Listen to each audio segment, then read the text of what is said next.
At 06:42 hours on August 8, 1944, Private First Class Raymond Kowalski crouched inside the hull of Sherman Tank B7, Thunderbolt. Watching his loader, Corporal James Mitchell, strap 96 pounds of high-explosive ammunition to his chest. The device looked like a suicide vest. Canvas webbing, 12 feet of salvaged material, sewn into 6 pouches. Each pouch held one 75mm shell, 15 pounds per shell. The other crew members said nothing. They'd already argued about it the night before. 2 miles south of Mortagne, France, B Company, 7th Armoured Division. 42 German Panther tanks on the ridgeline 3,200 yards to the north. Radio traffic crackled. Battalion Commander Lieutenant Colonel Robert Shaw's voice cut through the static. All Thunder elements. Mission is suppression fire. 4 hours minimum. Keep those Panthers buttoned up while infantry flanks their position. 4 hours. 240 minutes. Mitchell cinched the last strap on his homemade carrier. The canvas cut into his shoulders. The weight pressed down on his chest, made breathing harder. He didn't care. He'd done the math. A Sherman M4A1 carried 71 rounds of 75mm ammunition. At standard combat tempo, 6 rounds per minute, those 71 rounds lasted 11.8 minutes, maybe 17 minutes, if he paced himself at 4 rounds per minute. 17 minutes wasn't 4 hours. The mission was mathematically impossible. Mitchell had built the speed rack because impossible wasn't acceptable. Lieutenant Frank Hayes, tank commander, leaned down from the turret. "Mitchell, last chance to ditch that thing." His voice carried no judgment, just concern. The speed rack violated every safety regulation in the Armored Force Field Manual. 1 penetrating hit, and all 6 shells would cook off simultaneously. Vaporize the loader. Probably kill the entire crew. "Sir, we're committed," Mitchell said. The morning mist rose from the valley floor. Dark shapes moved on the German ridgeline. Panthers, big cats, 88mm main guns. The best tank the Germans had, 30 to 42 of them, intelligence estimates varied, all of them dug in, all of them waiting. The problem was ammunition, always ammunition. A Sherman M4A1 carried 71 rounds total, 22 rounds in hull sponsons, 14 in the turret basket, 18 in floor racks, 17 in the ready rack behind the gunner. Each round weighed 15 pounds. Shell plus powder charge. 2-piece ammunition. The loader had to retrieve both pieces, load both pieces, in sequence. The loading process was mechanical and brutal. Retrieve shell from rack, retrieve powder charge, load shell into breech, load powder charge, gunner closes breech, gun fires, recoil, repeat. All of this happened inside 38 cubic feet of space. While the turret rotated, while the tank moved, while German guns shot back. Standard doctrine said a good loader could maintain 6 rounds per minute under combat conditions. Excellent loaders hit 8 rounds per minute, but that pace was unsustainable. Mitchell knew this from 11 months of combat experience. After 30 minutes of sustained fire, arms weakened, shoulders cramped, vision narrowed from heat and cordite fumes. Loading speed dropped to 3 or 4 rounds per minute. The fatigue was mathematical, unavoidable. Physics and human endurance didn't negotiate. At 6 rounds per minute, 71 rounds lasted 11.8 minutes. At 4 rounds per minute, 17.7 minutes.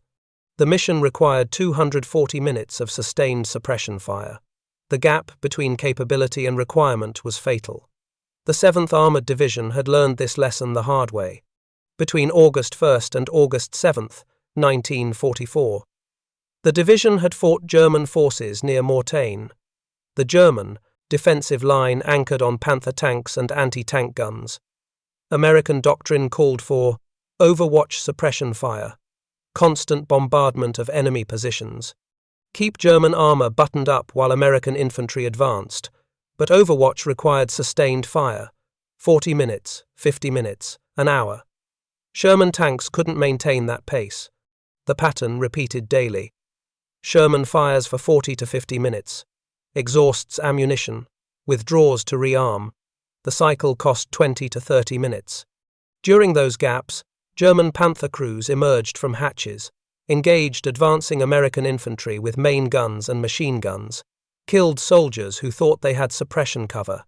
By August 7th, the 7th Armored had lost 14 Sherman tanks this way, not destroyed by enemy fire, lost because they went dry at the wrong moment, caught during withdrawal. German guns waiting for exactly that vulnerability. Worse were the infantry casualties. Command didn't publish exact figures, but radio traffic told the story. August 4th, Sherman Hellcat ran dry, withdrew to rearm. 3 Panthers emerged during the gap, killed 17 advancing infantry in 6 minutes. Before Hellcat returned. 17 men. 6 minutes. Because one Sherman couldn't keep shooting. Corporal James Mitchell had been a loader for 11 months. 216 combat engagements, 43 enemy tanks destroyed by his crew. He'd loaded rounds until his hands bled from hot shell casings, until his left shoulder dislocated twice and was reduced in the field both times. Never properly healed, until he couldn't lift his arms at the end of long engagements. He knew exactly how long 71 rounds lasted. 42 minutes at combat tempo. Maybe 45 if he conserved energy. But the next morning's mission required 4 hours. Mitchell was 24 years old, from Pittsburgh, steel mill worker before the war. His brother had been killed at Kasserine Pass in February 1943. Mitchell enlisted 2 months later, volunteered for armor, specifically requested loader position. Heavy work, dangerous work, but critical work.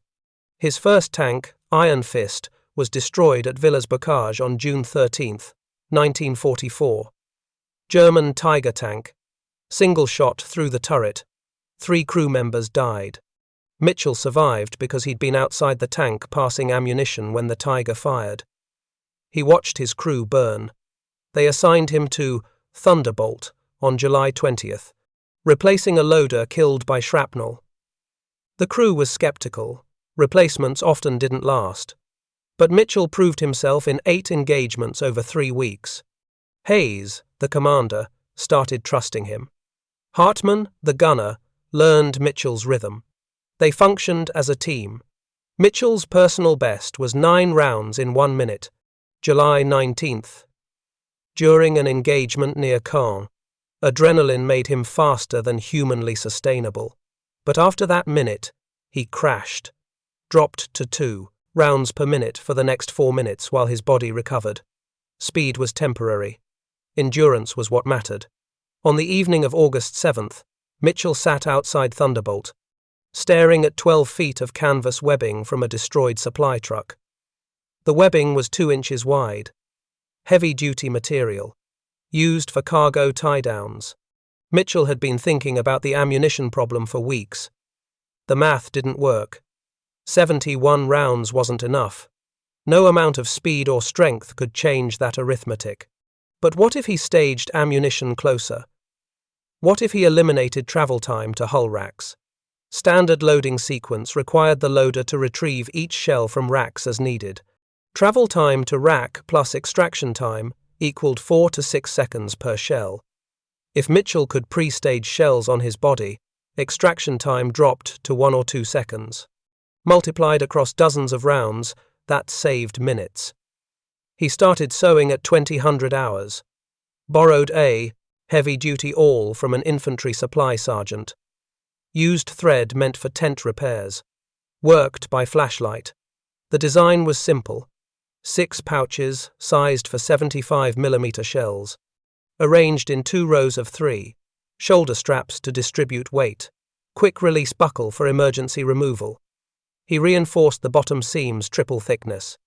Added retaining straps across the top of each pouch to prevent shells falling out during tank movement. He worked for 4 hours. His hands cramped. The thread broke 3 times. He resewed with stronger patterns. By midnight, the speed rack was complete.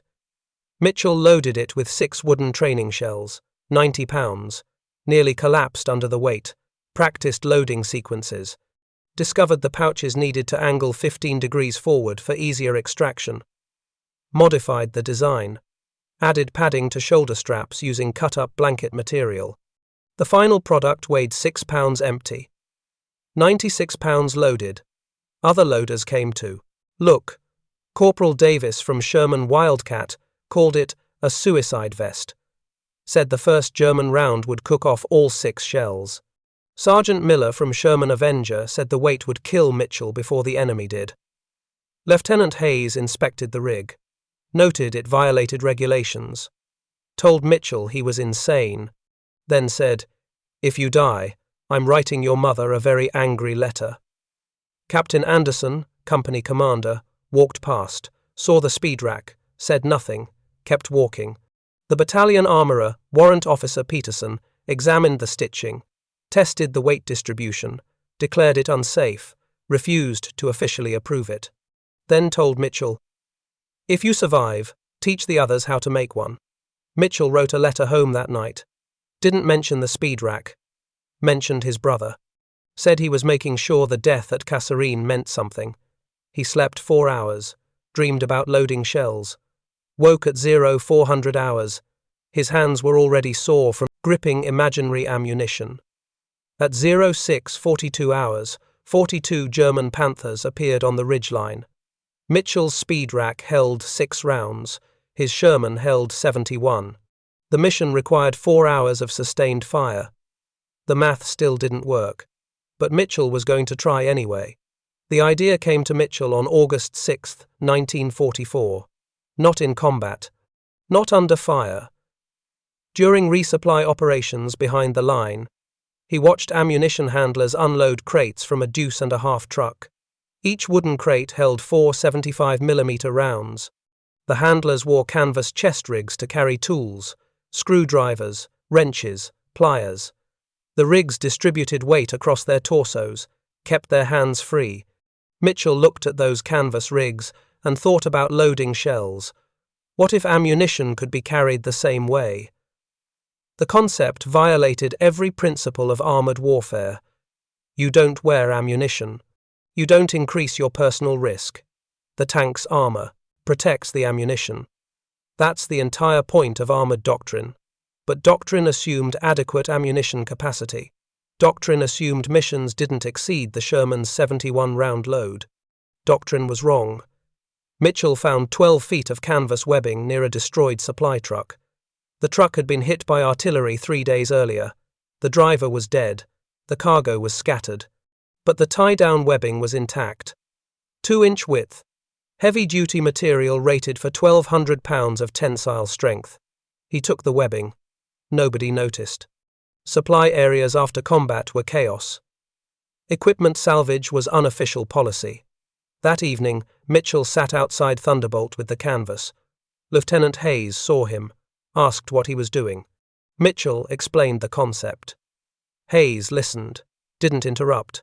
When Mitchell finished, Hayes said 3 words. "You're completely insane." Then he walked away. Didn't order Mitchell to stop. Didn't approve. Just left him alone. Mitchell started cutting the webbing at 1900 hours. Used his combat knife. The canvas was tough, required soaring motions. His hands cramped after the first 6 feet. He took a break, smoked a cigarette, looked at the partially cut webbing and wondered if he was actually insane. The numbers said he wasn't. Standard loading doctrine required the loader to work from fixed ammunition racks. Hull sponson racks were farthest away. Required turning 90 degrees, reaching down, extracting the shell, turning back, loading. Total time, 5.3 seconds per round on average. Turret basket racks were closer, 4.1 seconds. Ready rack behind gunner was closest, 2.8 seconds. But all racks emptied in sequence. The loader started with the ready rack, fastest access.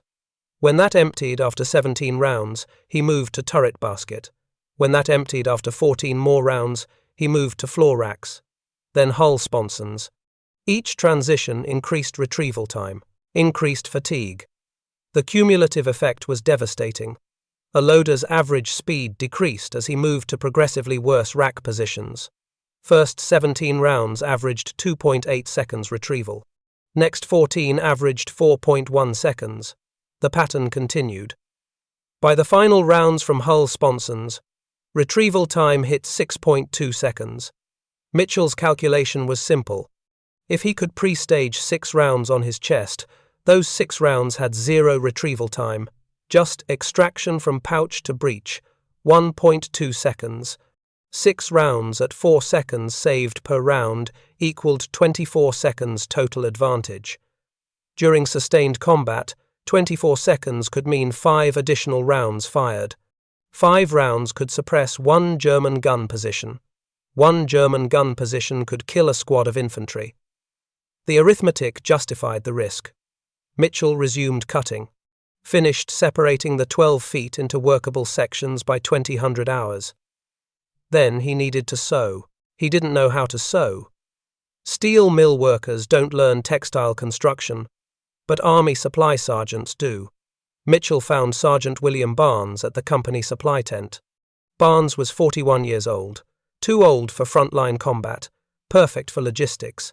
He'd been a tailor in civilian life, Philadelphia.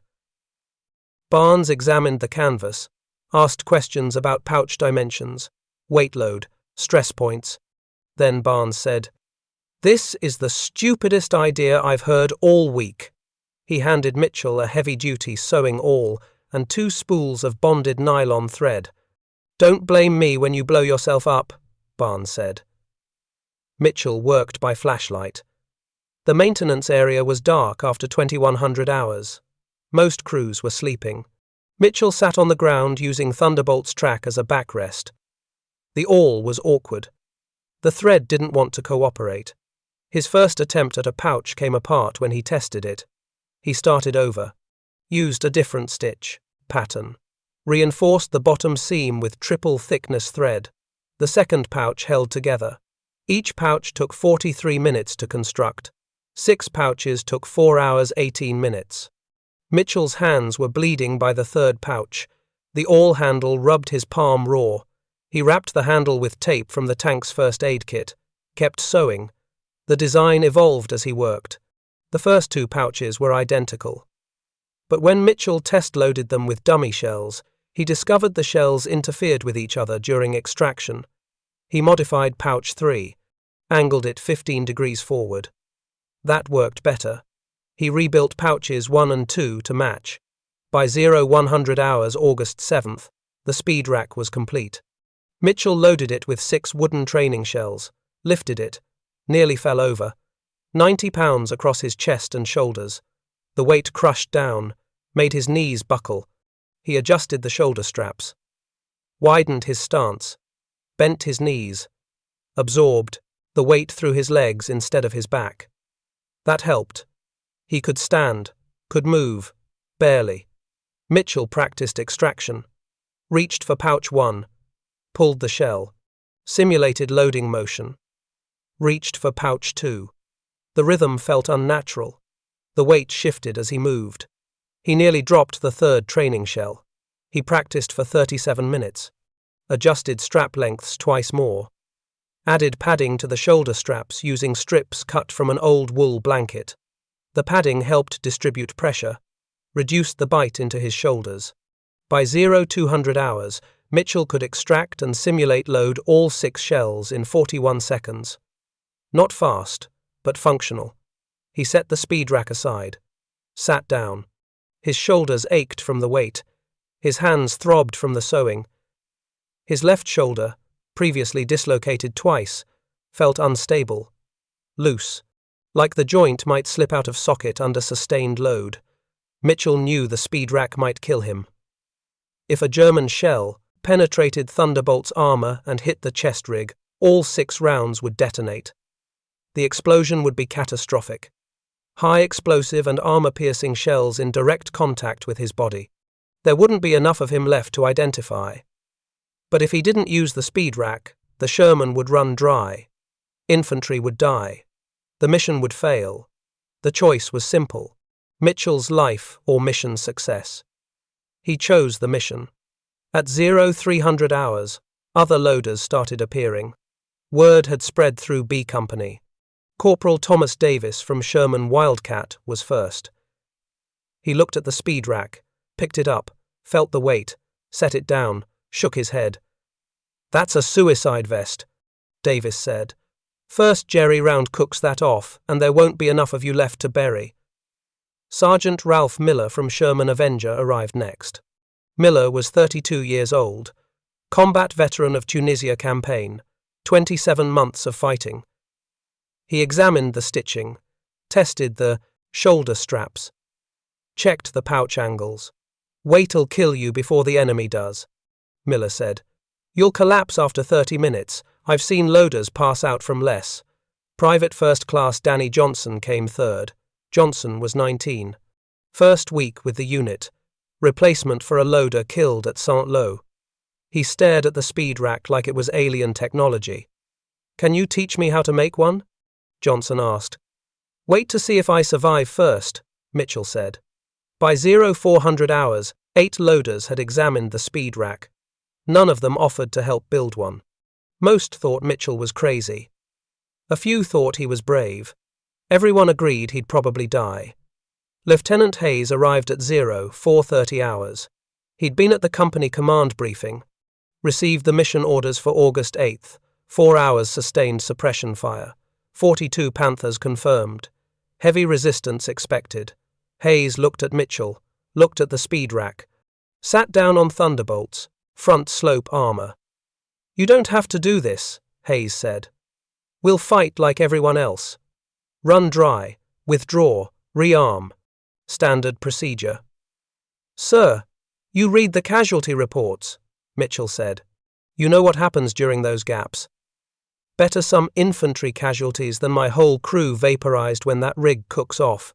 Mitchell didn't respond immediately. He understood Hayes's position. Tank commanders were responsible for crew survivability. Hayes had already lost 1 crew. Iron Fist had been his first command. Destroyed at Normandy. 3 killed. Hayes blamed himself even though the Tiger shot was unavoidable. "Infantry are counting on us," Mitchell finally said. "Can't let them down because we're worried about ourselves." Hayes was silent for 30 seconds. Then he nodded. "Your choice," Hayes said. "But I'm putting it in writing that I advised against this." Hayes left. Mitchell sat alone with the speed rack. Dawn was 2 hours away. He thought about his brother. Lieutenant David Mitchell, killed at Kasserine Pass, February 14th, 1943. Valentine's Day. German Tiger tanks had ambushed David's company. 7 American Shermans destroyed in 11 minutes. David's tank took a round through the turret, killed everyone inside instantly. Mitchell had received the telegram in Pittsburgh. March 1st, 1943. His mother collapsed, reading it. His father sat in silence for 2 days. Mitchell enlisted on March 15th. Specifically requested armor. If his brother died in a tank, Mitchell would fight in a tank. He wrote a letter home that night. Didn't mention the speed rack, didn't mention the danger, wrote about the weather, about the food, about the French countryside, mentioned David once, said, "I'm making sure his death means something." He sealed the letter, addressed it, gave it to the mail clerk. The clerk looked at him strangely. Most soldiers didn't mail letters at 0500 hours before a major engagement. They knew the pattern. Letters mailed before battle often arrived after the sender was dead. Mitchell didn't care. He wanted his mother to have something if the speed rack killed him. At 0530 hours, the crew assembled. PFC Raymond Kowalski, driver, 19 years old, Chicago, fast reflexes, good instincts. He'd kept Thunderbolt moving through situations that should have gotten them killed. PFC Thomas Chen, assistant driver, and bow gunner, 23 years old, only Chinese-American in the battalion. Faced racism from some soldiers, ignored it, focused on his job. Excellent shot with the .30 caliber bow machine gun. Sergeant Bill Hartman, gunner, 28 years old, veteran of North Africa campaign. Cool under pressure. Could hit moving targets at 2,000 yards. Trusted Mitchell's loading rhythm completely.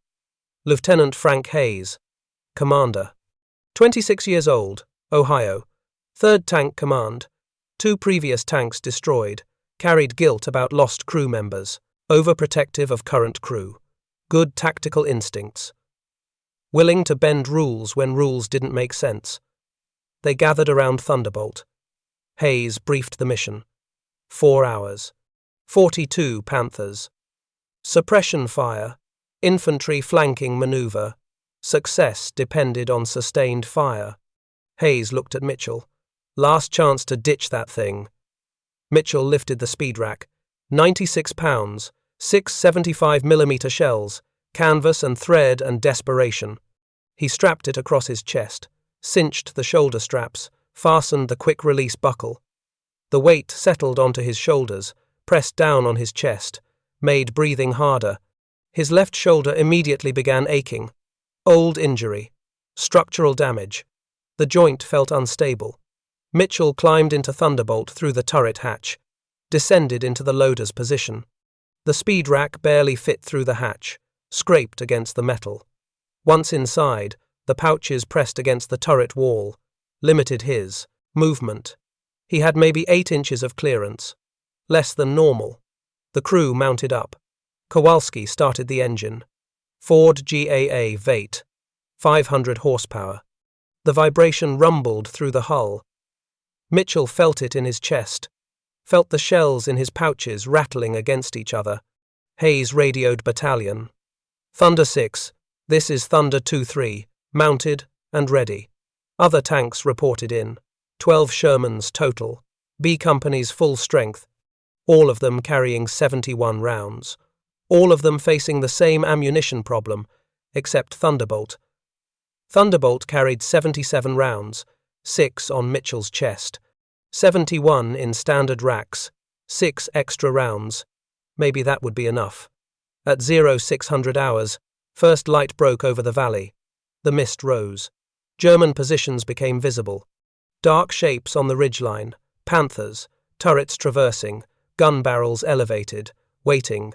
Radio traffic increased, infantry units reporting positions, artillery spotters calling, corrections. Battalion commander coordinating the attack plan. At 0638 hours, Lieutenant Colonel Shaw gave the order. All Thunder elements, commence suppression fire on my mark. Mark. 42 German Panthers opened fire simultaneously. The world exploded. The first German shell landed at 0642 hours. 8 8mm armor-piercing round. It struck the ground 400 yards short of the American line, threw dirt 50 feet into the air, range-finding shot. The Panthers were calibrating. Mitchell braced himself against the turret basket. 96 pounds of ammunition pressed against his chest. The speed rack straps cut into his shoulders. His left shoulder already throbbed. Old injury. 2 previous dislocations. The joint felt loose. Unstable. Lieutenant Hayes's voice crackled over the intercom. Gunner, target tank, 2 o'clock, range 3,000 yards, load, HE. Mitchell's hands moved automatically, reached for the first pouch on his chest. Fingers found the retaining strap, flipped it open, grasped the 75mm shell. Pulled. The shell came free in 1.1 seconds. He pivoted, loaded the shell into the breech. Hartman, the gunner, slammed, the breech closed. The gun fired. Recoil hammered through the turret. The spent shell casing ejected, hit the floor. Rolled. Hit! Load another, Hayes said. Mitchell reached for pouch 2. 1.3 seconds extraction. Loaded. Hartman fired. Total time from Hayes's first command to second shot. 4.8 seconds. Faster than Mitchell had ever loaded before. The speed rack worked. Target, 3 o'clock. Panther moving. Hayes called. 2 rounds he. Mitchell extracted from pouch 3. Loaded. Fired. Extracted from pouch 4. Loaded. Fired. 6.2 seconds for both rounds. The speed rack's advantage was immediate and obvious. 0 travel time to ammunition storage. 0 searching through racks. The shells were right there, against his chest. One motion, and they were in his hands. Hayes kept calling targets. Mitchell kept loading. Pouch 5.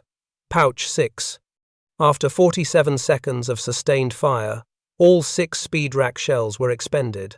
Mitchell had just loaded 6 rounds faster than he'd ever managed in combat.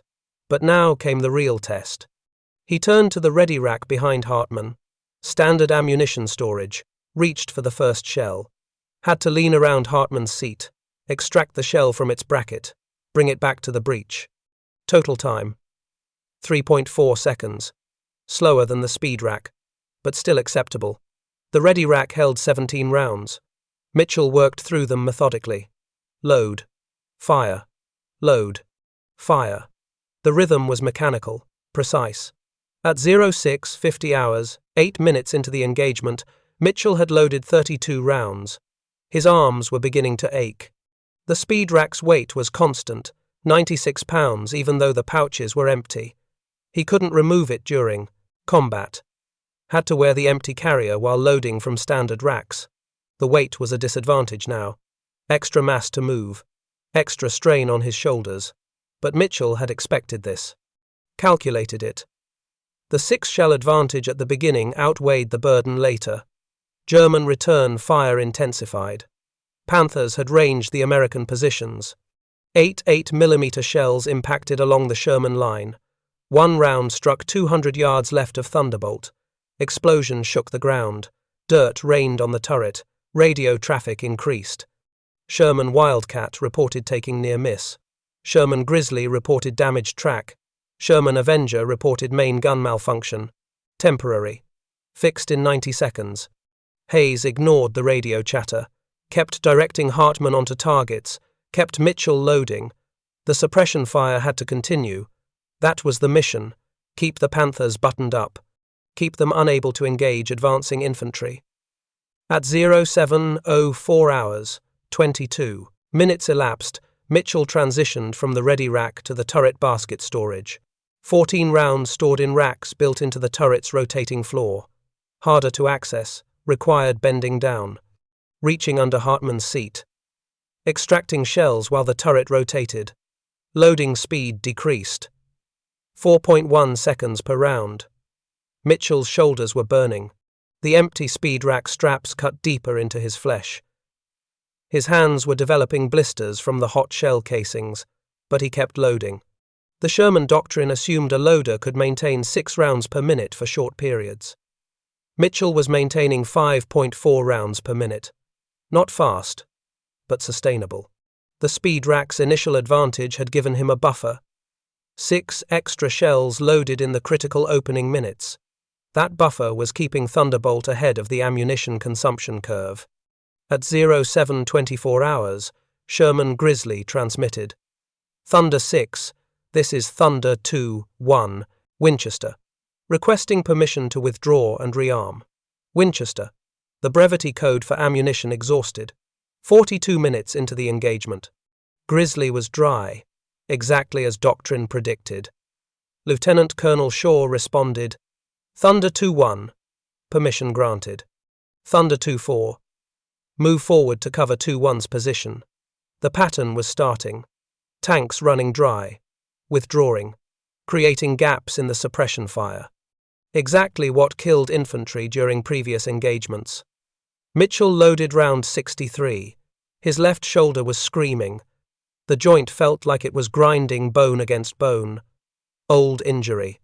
Never properly healed. The speed rack's weight was destroying what little structural integrity remained. He ignored the pain. Reached for round 64. Loaded. Fired. At 07:31 hours, Sherman Wildcat reported Winchester. Withdrew. At 07:47 hours, Sherman Avenger reported Winchester. Withdrew. 3 Shermans out of 12 had exhausted ammunition in the first hour. 25% of B Company's fire support gone. The suppression line was degrading. But Thunderbolt was still shooting. Mitchell had loaded 78 rounds. He'd exceeded the Sherman's standard capacity by 7 shells. The extra rounds came from PFC Chen, the assistant driver. Mitchell and Chen had worked out a system the previous night. When Thunderbolt exhausted its internal 71 rounds, Chen would exit through the assistant driver's hatch. Pass additional shells through the bow machine gun port directly to Mitchell. Unorthodox. Violated doctrine. Exposed Chen to enemy fire. At 07:52 hours, Mitchell loaded the final round from Thunderbolt's internal storage. Round 71. Loader. Status. Hayes called over the intercom. Dry. Transitioning to external resupply. Mitchell responded. Hayes keyed the radio. Chen, execute resupply. Chen unstrapped from his seat, opened the assistant driver's hatch. 6 inches of armor protection, enough to stop small arms fire, not enough to stop a direct hit from an 8 to 8mm gun. Chen crawled out, moved to the ammunition crates strapped to Thunderbolt's rear engine deck. Each crate held 4 75mm rounds. Chen grabbed one crate, carried it to the bow machine gun port, passed shells through one at a time. Mitchell received them, loaded them. The process was slower than internal storage, 5.8 seconds per round, but it worked. Thunderbolt continued firing. German gunners noticed. 3 Panthers shifted fire onto Thunderbolt's position. They could see Chen moving on the rear deck during his resupply runs. Concentrated fire to kill the exposed crew member. 8 8mm rounds impacted around Thunderbolt. One struck 8 feet from the left track. The explosion was massive. Concussion wave hit the tank like a hammer. Mitchell was thrown against the turret wall. His left shoulder dislocated. He felt the joint separate, bone sliding out of socket. Pain exploded through his arm. He grabbed his shoulder, shoved, hard. The joint relocated with a grinding pop. Agony, but functional. He could move the arm. Chen, status, Hayes called. I'm good, Chen responded. He was lying. Shrapnel had cut his left arm. Not serious, but bleeding. He ignored it. Kept passing shells. At 0800 hours, 1 hour 18 minutes into the engagement, Mitchell had loaded 123 rounds. More than any loader in B Company. Possibly more than any loader in 7th Armored Division during a single engagement. His physical condition was deteriorating. Both shoulders damaged. Left shoulder dislocated and reduced.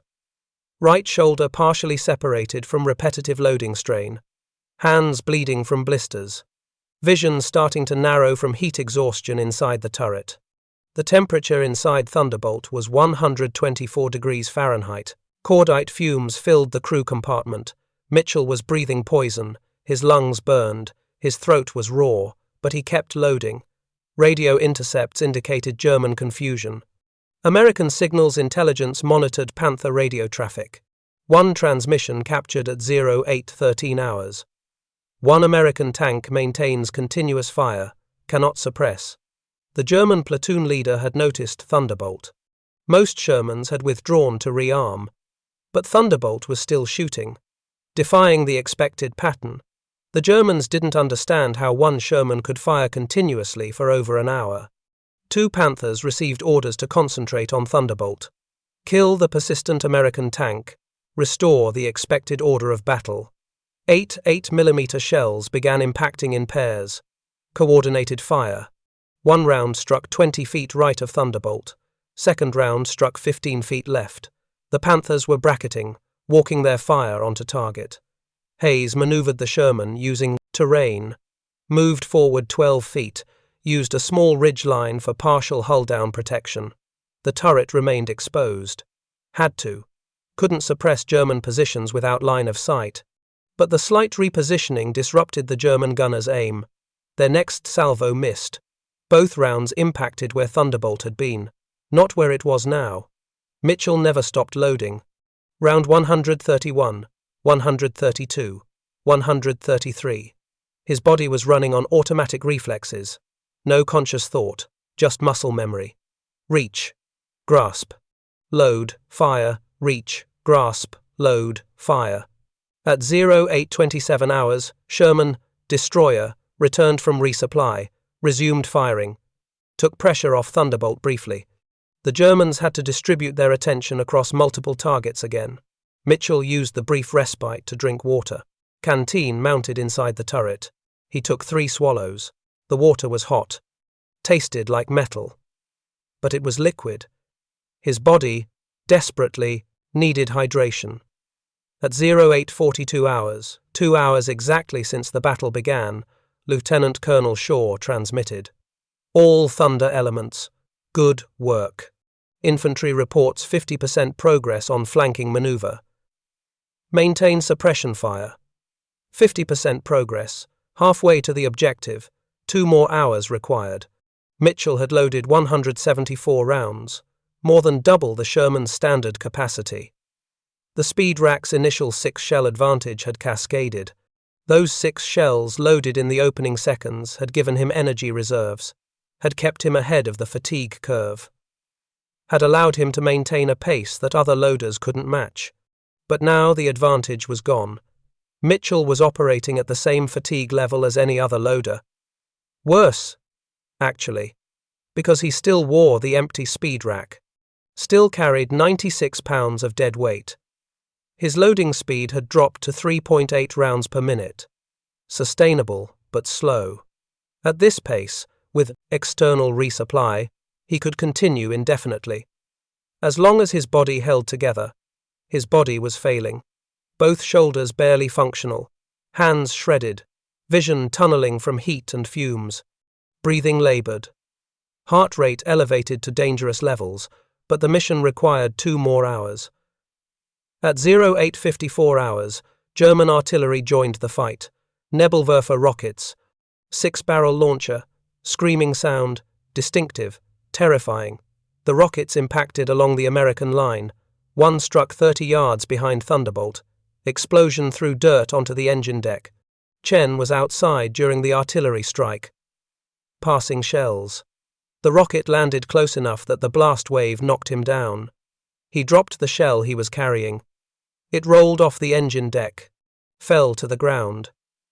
Didn't detonate. High explosive shells didn't arm until fired from the gun. But Chen was shaken. "Chen, mount up," Hayes ordered. "Negative, sir.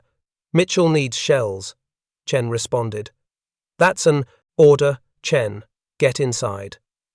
Chen ignored the order, retrieved the dropped shell, passed it through the bow port, grabbed another, kept working. Hayes didn't repeat the order. He understood. Chen knew the mission required ammunition. Personal safety was secondary. At 0900 hours, 2 hours 18 minutes into the engagement, Mitchell loaded round 202. His body was shutting down, legs trembling, arms barely responding to commands, left shoulder completely numb, right shoulder on fire with pain. His vision narrowed to a tunnel. He could only see what was directly in front of him. Peripheral vision gone. Classic symptom of severe exhaustion and possible shock. But his hands kept moving. Reach, grasp, load, fire. The rhythm was mechanical, programmed, no thought required. Sherman Wildcat returned from its second resupply run. Sherman Avenger returned from its second run. Other tanks were cycling through the rearm process. But Thunderbolt hadn't withdrawn once. 2 hours continuous fire. Unprecedented. German radio intercepts, at 09:14 hours, captured another transmission. American tank continues firing. Recommend withdrawal from sector.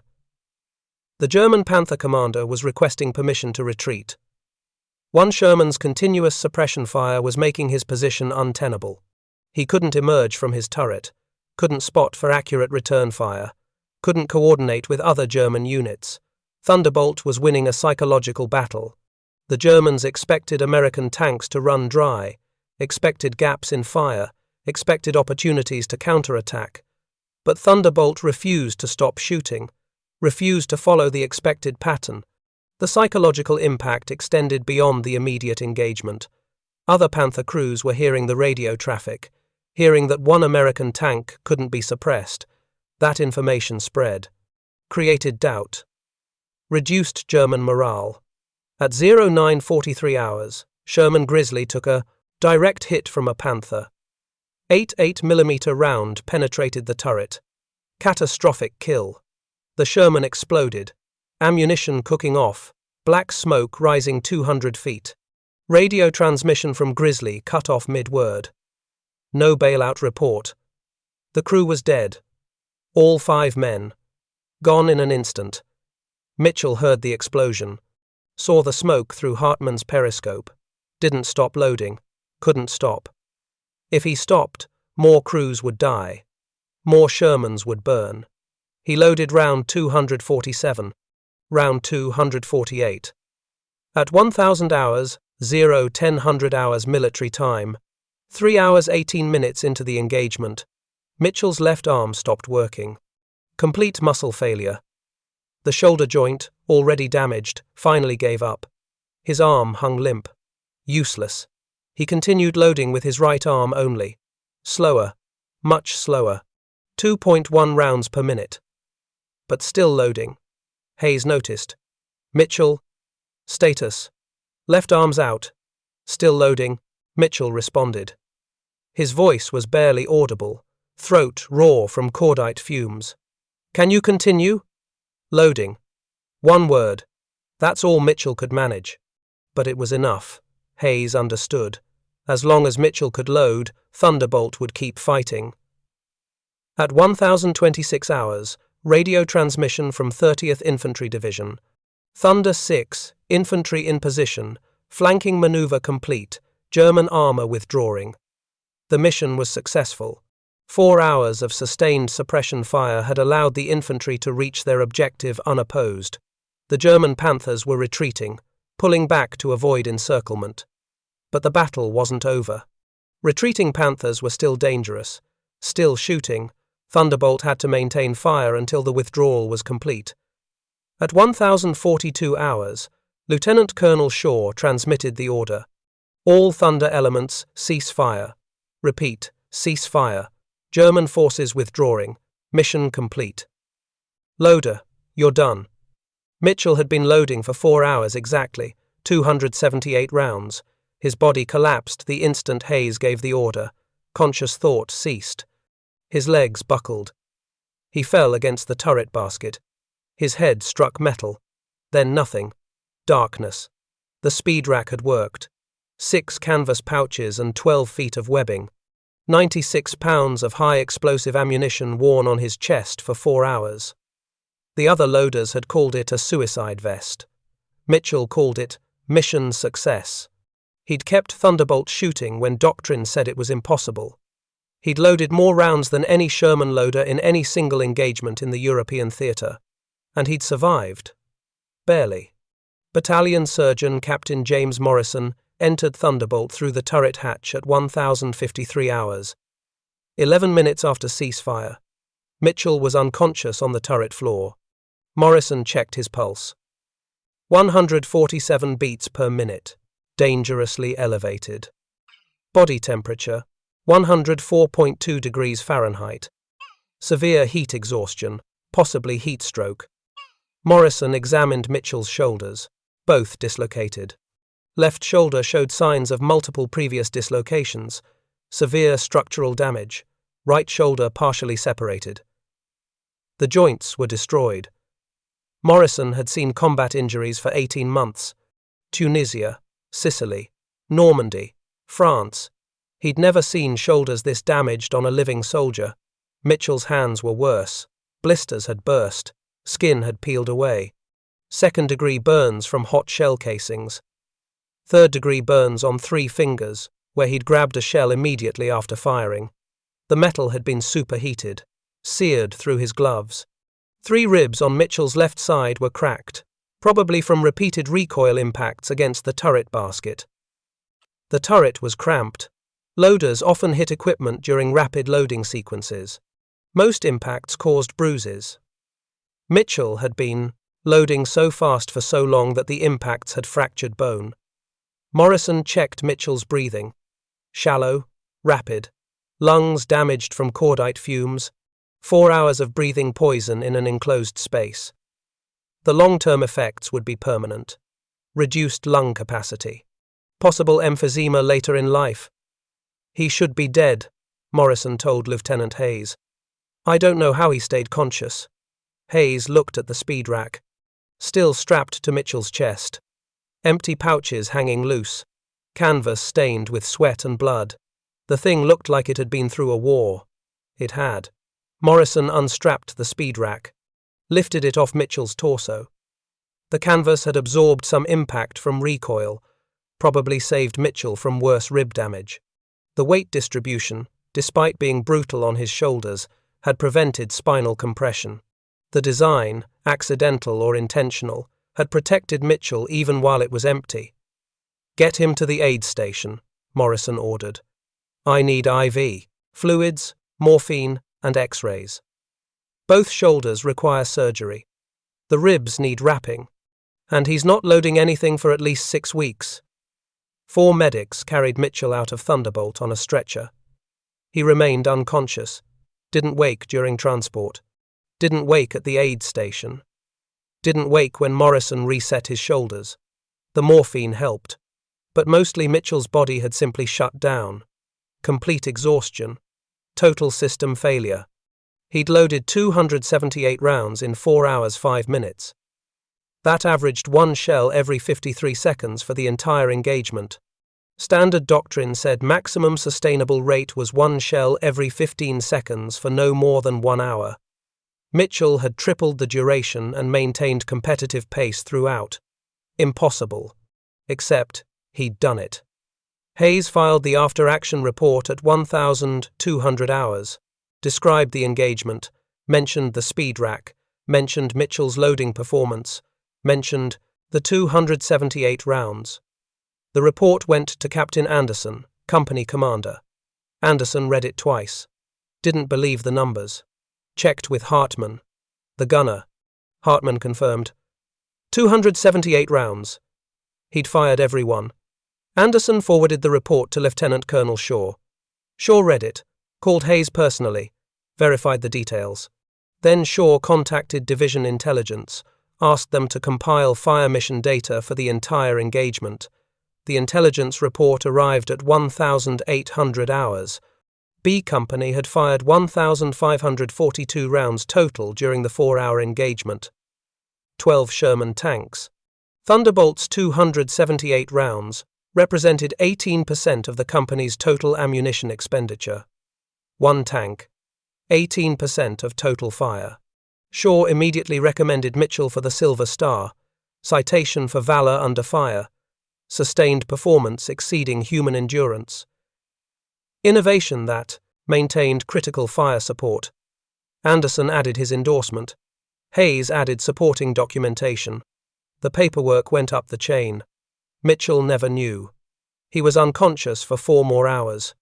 Woke at 1,900 hours. Field hospital. 20 miles behind the lines. His first sensation was pain. Shoulders screaming, hands burning, ribs aching with every breath. A nurse saw him wake. Brought Morrison. The surgeon explained the injuries. Explained the surgery. Explained that Mitchell would need 3 weeks minimum recovery before returning to duty. Possibly 6 weeks. Possibly medical discharge if the shoulders didn't heal properly. Mitchell's first question. Did the mission succeed? Morrison confirmed. Infantry had flanked the German position. Panthers withdrew. Minimal American casualties during the flanking maneuver. The suppression fire had worked. Mitchell closed his eyes, went back to sleep. That's all he needed to know. But word was spreading through 7th.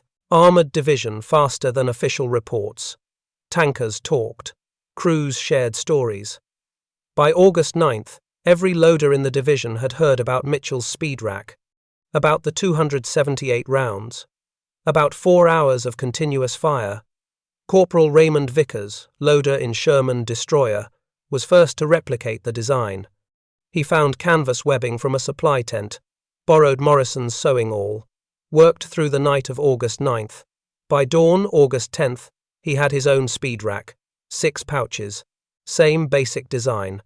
He modified the shoulder straps, used leather instead of canvas padding, reduced chafing. Destroyer participated in an engagement near Barrington on August 10th. Vickers used his speed rack, maintained fire for 2 hours 40 minutes, loaded 168 rounds. His crew commander filed a report mentioning the equipment. Battalion noticed. By August 12th, 7 loaders in 7th Armoured had speed racks. By August 14th, 19 loaders. The design spread through informal channels, loaders teaching other loaders. No official approval, no engineering review, just canvas and thread and desperation. August 14th. C Company faced a German counterattack near Rains. 3 Sherman crews used speed racks, maintained sustained fire that helped repel the assault. Battalion intelligence noted the correlation. Tanks with speed racks fired 23% more rounds during the engagement than tanks without. 23%. The difference between repelling an attack and being overrun. Captain Anderson wrote to Division Ordnance on August 16th, described the speed rack, provided technical specifications, requested official evaluation. The response came back August 19th. Equipment modification violates safety regulations, cannot be officially approved. However, no enforcement action will be taken against unauthorized field modifications that enhance combat effectiveness. Translation: we can't approve it, but we won't stop it. By August 20th, 73% of loaders in 7th Armoured Division possessed speed racks. Supply sergeants started requisitioning canvas webbing without explaining why. Armoured units suddenly needed large quantities of heavy-duty thread. Sewing awls disappeared from supply tents. Other divisions heard the reports. 9th Armoured Division sent a liaison officer to interview Mitchell on August 23rd. Mitchell was still recovering, shoulders in slings, hands bandaged. But he explained the design, showed the original speed rack. The liaison officer took photographs. Measurements, returned to 9th Armoured Headquarters. By September 1st, 1944, 9th Armoured loaders were building speed racks. By September 15th, elements of 1st Army had adopted them. By October 1st, 3rd Army. By November 1st, 9th Army. The speed rack spread across the European theatre without official authorization. Field innovation, soldier to soldier, tank crew to tank crew. The Army couldn't officially endorse equipment that increased individual risk, but the Army couldn't deny the tactical advantage. The paradox was simple. Speed racks made loaders more vulnerable to catastrophic injury if hit. But speed racks kept tanks fighting longer. Tanks fighting longer meant better suppression fire. Better suppression fire meant fewer infantry casualties. The math favored the speed rack. German prisoners interrogated in September and October mentioned American tank fire rates. Several Panther commanders noted that American Shermans seemed to carry more ammunition than before. German intelligence tried to determine if Sherman production had changed. Added ammunition capacity. They never discovered the truth. The change wasn't in the tank, it was on the loader's chest. Mitchell returned to Thunderbolt on October 1st, 1944.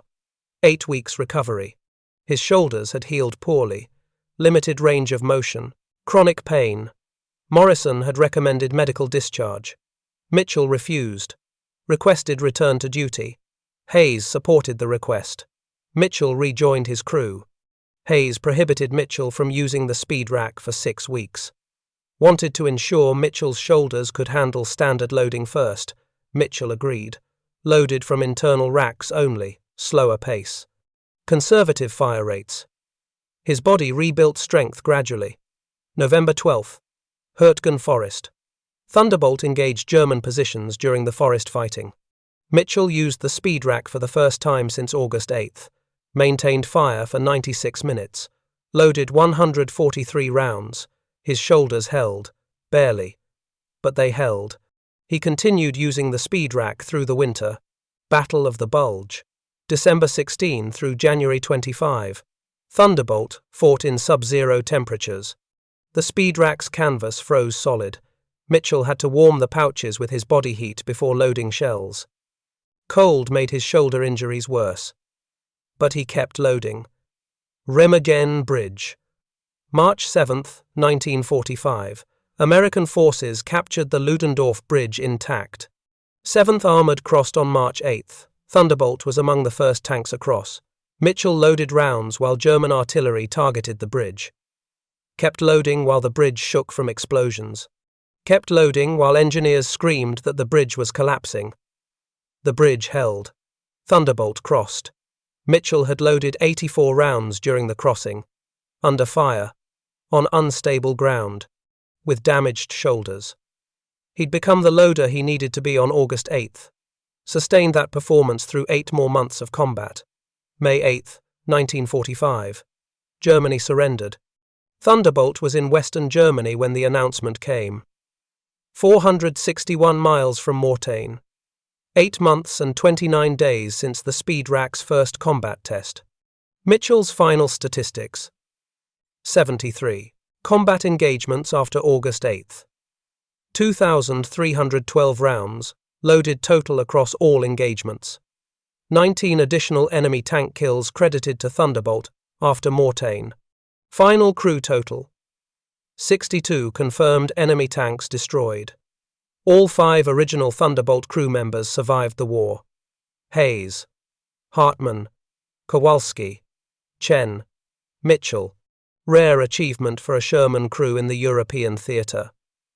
Average Sherman crew loss rate was 43%. Thunderbolt beat the odds.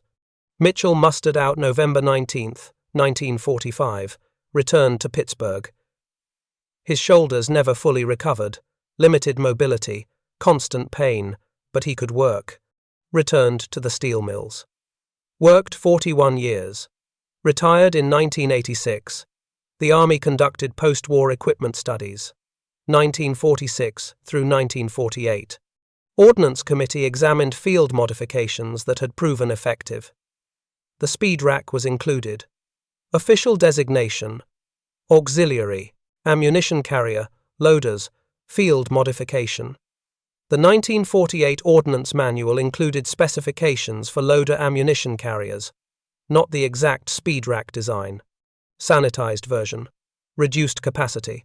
Enhanced safety features. But the lineage was clear. Mitchell's canvas pouches had become official doctrine. Korean War. M46 Patton tanks. June 1950 through July 1953. American tank loaders used ammunition carriers based on the Thunderbolt Speed Rack. Official equipment. Issued by supply. The modification that started as desperation had become standard. Vietnam era. M48 and M60 tanks. Loaders used improved internal ammunition staging. Ready racks positioned for faster access.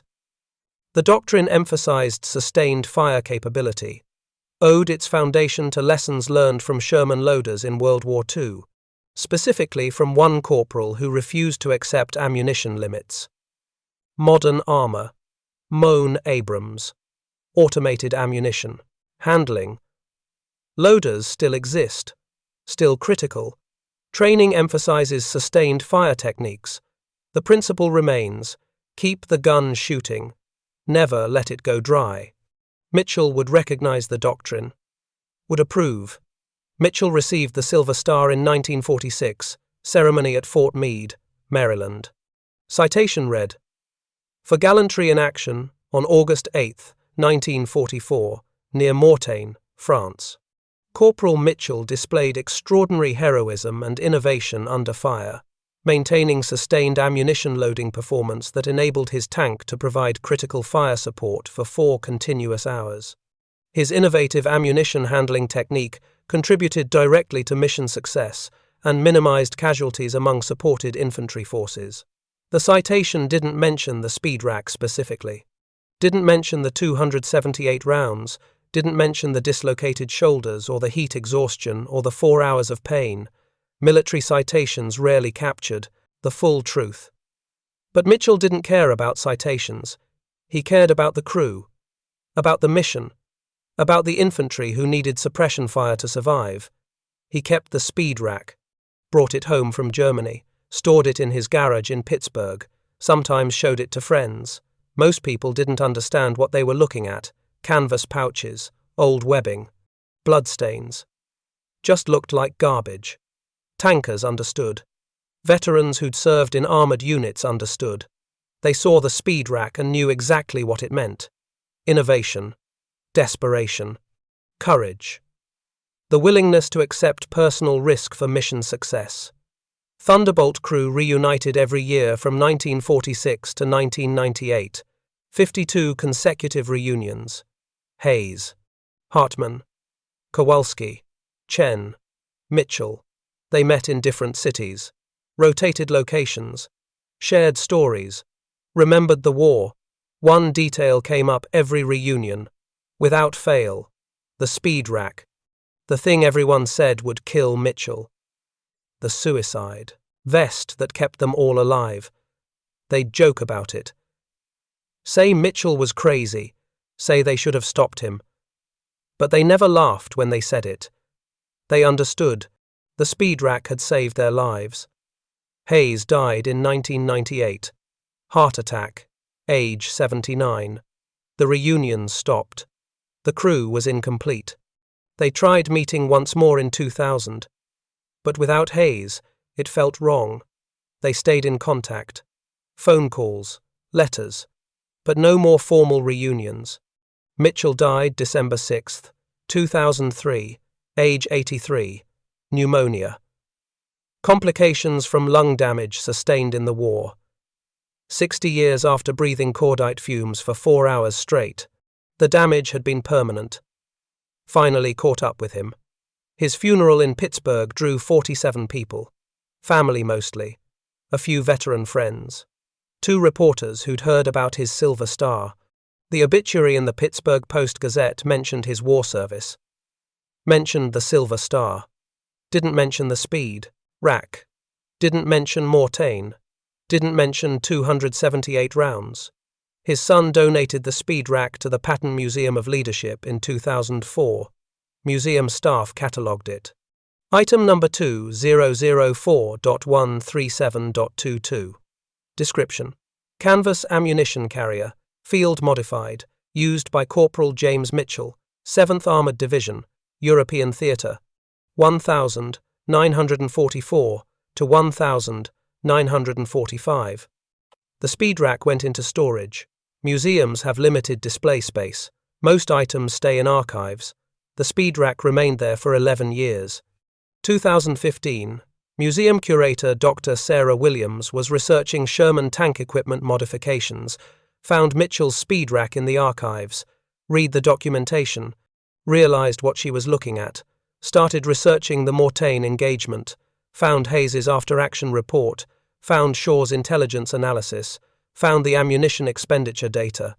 278 rounds, 4 hours, 1 loader. Williams created a special exhibit, Field Innovation, How Soldiers Win Wars, featured the speed rack as the centerpiece. Displayed alongside Mitchell's Silver Star, alongside photographs of Thunderbolt, alongside Hayes's after-action report. The exhibit opened March 19, 2016, 71 years after Germany's surrender. Veterans visited, active duty soldiers visited, armor officers visited. They looked at the canvas pouches, looked at the bloodstains, looked at the crude stitching, understood immediately what they were seeing. Innovation, real innovation, not from engineers or designers, from a sergeant who saw a problem and solved it with canvas and thread, who risked his life because the mission mattered more than safety regulations, who loaded 278 rounds because doctrine said 71 wasn't enough. Sherman Tank B7. Thunderbolt. Still exists. Preserved at the Patton Museum. Exterior restored. Interior original. Visitors can look inside. See the cramped loader's position. See the turret basket. See the ready rack. Understand how small the space was, how difficult the job was. A placard next to Thunderbolt mentions Mitchell's loading achievement. On the 8th of August 1944, Corporal James Mitchell loaded 278 rounds during a 4-hour engagement, exceeding standard Sherman capacity by nearly 400%. His performance contributed directly to mission success. The placard doesn't explain how he did it. doesn't mention the speed rack, doesn't tell the full story. But that's how history works. Plaques summarize, archives preserve. The truth exists in documents and artifacts for those who look. James Mitchell loaded 278 rounds because regulations said it was impossible, because doctrine said Shermans couldn't sustain 4 hours of fire, because everyone told him the speed rack was suicide.